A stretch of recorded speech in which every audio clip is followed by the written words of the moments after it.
দেশ কি সম্পর্কে হাদিসে এটাও বলা হয়েছে যে শাম দেশ হচ্ছে হাসরের দেশ, আরজুল মাহশারি ওয়াল মানশার, এ কথাটি এই হাদিসে পেয়েছে। এ হচ্ছে এমন একটা দেশ যেখানে হাসর হবে আর সেখানে নাসর হবে। মাহশার মানে যেখানে হাসর হবে আর সেখানে নাসর হবে। আমরা বাংলাতে কিন্তু হাসর নাসর বলি, কিন্তু বুঝি না। হাসর মানে কি? হাসর মানে সমবেত হওয়া বা সমবেত করা, একত্রিত করা। তো কিয়ামতের দিন আল্লাহ সবাইকে একত্রিত করবেন, যে যেখানে মরেছে সেখান থেকে হাসর বলা হয় এটাকে। হাসার না হোম ফালাম নকাদের মিনহুম আহাদা, তাদেরকে এমন করে সমবেত করবে যে একজনকে ছেড়ে দেবো না, কেউ কোথাও লুকিয়ে থাকতে পারবে না। জি। আর নাসর কেন বলা হয়? নাসর মানে ছড়িয়ে দেওয়া, নাসর মানে বিক্ষিপ্ত করে দেওয়া, ছড়িয়ে দেওয়া। সবাই কবর থেকে উঠিয়ে একবারে হাসরের মাঠে ছড়িয়ে ছিটিয়ে যাবে। এত মানুষ আদম আলাইহিস সালাম থেকে শুরু করে, চিন্তা করেন আজকে বর্তমান সারা পৃথিবীতে যত মানুষ বেঁচে আছে এগুলিকে যদি এক জায়গায় করে দেওয়া হয় তো পৃথিবীর কোনো একটা দেশে জায়গা হবে না, হবে? একটা দেশে যদি সমস্ত মানুষকে যদি আমেরিকাতে সবকে বসিয়ে দেবো, অথবা দেশ বসিয়ে দেবো, অথবা অস্ট্রেলিয়াতে বসিয়ে দেবো, তাও জায়গা হবে না মনে হয়। জি। তো হাসরের মাঠ কত বড় হবে, এটা একটা চিন্তার কথা। কারণ হাদিসে যে আরজুল মাহশার বলা হয়েছে, হাসরের জমিন, হাসরের ভূমি, অনেকে এটাকে একবারে বাহ্যিকভাবে ধরে নেয় যে এখানে কিয়ামত হবে আর এখানে হিসাব নিকাশ হবে, আল্লাহু আলাম।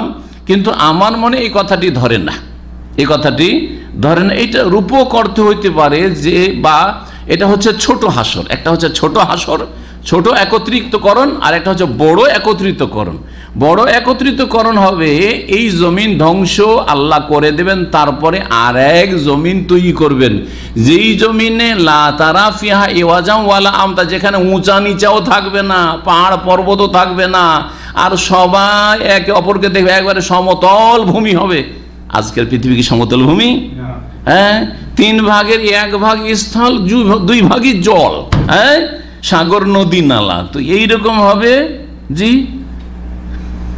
তো এইগুলো প্রশ্ন, ইয়াউমা তুবাদদালুল আরদু গায়রাল আরদি ওয়াস সামাওয়াত। আল্লাহ বলছেন যে কিয়ামতের দিনটা এমন হবে যেই দিন এই জমিন আর আকাশ ধ্বংস করে দিয়ে আর এক জমিন এবং আকাশে কি করা হবে?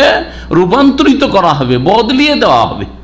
তুবাদদালুল আরদু গায়রাল আরদি ওয়াস সামাওয়াত ওয়া বারাজু লিল্লাহিল ওয়াহিদিল কাহ্হার। সেই দিন আল্লাহর সামনে সবাই দণ্ডায়মান হবে, হাজির হবে। তো এটা হচ্ছে আসল বৃহৎ হাসর, আল হাসরুল আকবার। কিন্তু হতে পারে যে এইটা ছোট হাসর, কিয়ামতের আগে যে বড় লক্ষণগুলি সময় আসবে, ফিতনার যুগ, সেই সময় সবাই সেখানে একত্রিত হবে ঈমানের হেফাজতের জন্য এবং ইসলামের খেদমতের জন্য, জিহাদ ফি সাবিলিল্লাহর জন্য, এসব হতে পারে। আল্লাহু আলাম। আমি এই সম্পর্কে এতটাই আল্লাহ আলাম বলা যথেষ্ট মনে করছি। তবে হাদিসে এসছে যে এটা হচ্ছে আরজুল মাহশার ওয়াল মানশার। আল্লাহ রাব্বুল আলামিন সূরা কাফের আয়াত নম্বর 41-এ ইরশাদ করেছেন একটি আয়াত, যেই আয়াতের তাফসীর হচ্ছে এই সামদেশ। মহান আল্লাহ বলছেন ওয়াস্তামে ইয়াউমা ইউনাদিল মুনাদি মিন মাকানিন করিব। শোনো, ওয়াস্তামে, সেই দিন ইয়াউমা ইউনাদিল মুনাদি, আহ্বানকারী আহ্বান করবে বা আহ্বায়ক আহ্বান করবে, মিন মাকানিন করিব, নিকটবর্তী স্থান হতে। নিকটবর্তী স্থান হতে। এই নিকটবর্তী স্থানটি কি?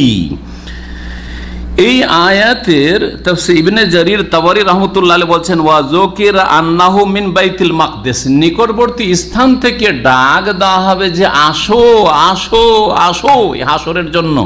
এটা হচ্ছে বাইতুল মুকাদ্দাস, যেটা শাম দেশে রয়েছে। ওয়াকালা কাতাদা, ইমাম প্রখ্যাত তাবী কাতাদা রাহমাতুল্লাহ আলাইহি বলেছেন, কুন্না নুহাদ্দিসু আন্নাহু ইউনাদা মিন বাইতুল মুকাদ্দাস মিনাস সাখরাতি। আমরা আপোষে আলাপ আলোচনা করতাম তাবেইনদের যুগে যে এই আয়াতে যে বলা হয়েছে ডাক দেওয়া হবে নিকটবর্তী স্থান থেকে, সেটা হচ্ছে বাইতুল মুকাদ্দাসের যে সাখরা, পাথর রয়েছে, সেখান থেকে ডাক আসবে, সেখান থেকে ডাক আসবে। আল্লাহু আলাম। তো এই আয়াতের তাফসীরেও সামদেশ বা সামদেশের বিশেষ অংশকে বোঝানো হয়েছে।